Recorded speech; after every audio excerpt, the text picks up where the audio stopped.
This year, CFIB is celebrating 15 years of Red Tape Awareness Week. Each year in January, we spend the week highlighting the burdensome rules and regulations that cause struggle for small business owners and Canadians each and every day.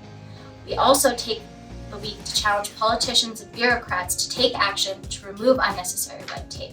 Here's what those politicians have to say about it. One of the issues that the CFIB has always worked at is one that may not sound very sexy, but is very real on a day-to-day basis for any small, medium-sized business, and that's red tape. Partout au Québec, nous avons des entrepreneurs créatifs, innovants et ambitieux.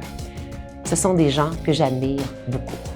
Pour qu'ils puissent passer moins de temps à remplir des formulaires et plus de temps à accroître la productivité de leur entreprise, on doit alléger leur fardeau réglementaire et administratif.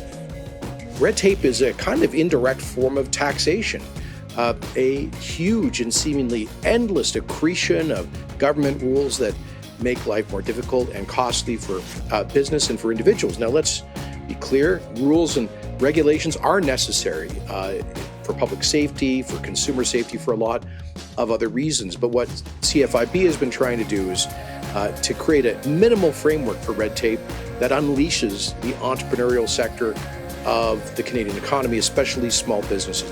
So the original vision for Red Tape Awareness Week was really, as it sounds, to put a spotlight on an important issue that wasn't getting the attention it deserves. So we did research, we did report cards, we gave awards, the Golden Scissors Award that everyone wants to win, and then of course the paperweight that no one wants to win. Red Tape Awareness Week has initiated discussions, encouraged collaboration, and inspired concrete actions to reduce regulatory burdens on businesses nationwide. It's an opportunity to bring attention to the worst examples of unnecessary, duplicative, and excessive red tape. But it's also a week to highlight how governments are making things easier for people and businesses. On doit toujours continuer d'alléger nos processus administratifs et réduire les coûts qu'ils génèrent pour nos entreprises. On veut moins de formalités, on veut moins de tracasseries administratives, on veut améliorer notre climat d'affaires. Les entrepreneurs québécois ont un grand avantage, ils peuvent compter sur la FCEI pour veiller à la réduction de la paperasse. When you reduce red tape, when you eliminate redundancies, when you make it easier to navigate government's bureaucracy, it saves time for British Columbians, and at the end of the day, it's a cost savings that gets passed on to British Columbians. I think it's so important that an advocacy group like the CFIB continues to advocate for reduction, elimination of red tape. There's no doubt that red tape costs Canadian businesses billions of dollars every year. It strangles growth, reduces opportunity, costs us jobs.